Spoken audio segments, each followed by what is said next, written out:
কখনো কি লাউ পাতার খিচুড়ি খেয়েছেন? না খেয়ে থাকলে এই ভিডিওটা আপনাদের জন্য। আসসালামু আলাইকুম ভাইয়া আপুরা, আজকে আবারও তোমাদের মাঝে হাজির হলাম লাউ পাতার খিচুড়ি নিয়ে। তো এখানে আমি আগেই চাউল টাউল ধুয়ে রাখছি।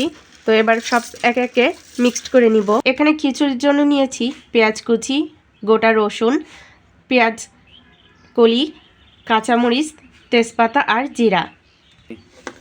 আমি এখানে গরম মশলা ব্যবহার করিনি, যেহেতু লাউ পাতার খিচুড়ি, এই জন্য গরম মশলাটা আমি স্কিপ করে গেছি। দিয়ে দিচ্ছি পরিমাণ মতো হলুদ, দিয়ে দিচ্ছি পরিমাণ মতো লবণ। এবার পরিমাণ মতো তেল দিয়ে খিচুড়িটা মাখিয়ে নিব। খিচুড়িটা আমি আগে মাখিয়ে তারপরে এখানে লাউ পাতা দিব। এবার লাউ পাতাগুলা দিয়ে দিব। আবারও লাউ পাতার সাথে সব কিছু ভালোভাবে মেখে নিব। খিচুড়িটা যত ভালোভাবে মাখা যাবে খেতে কিন্তু ততই মজা হবে। এবার দিয়ে দিব পানি। যেহেতু এটা পাতলা খিচুড়ি হবে, তাই আমি পানির পরিমাণটা একটু বেশি দিয়েছি।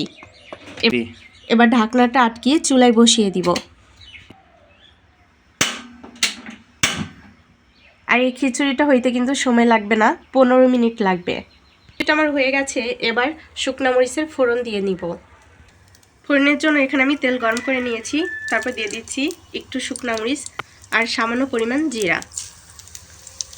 এবার ফোড়নটা খিচুড়ির মধ্যে দিয়ে নাড়াচাড়া করে নেব। এবার একটু নাড়াচাড়া করে নামিয়ে নিব। আর এটাই হচ্ছে আজকের লাউ পাতার খিচুড়ির ফাইনাল লুক।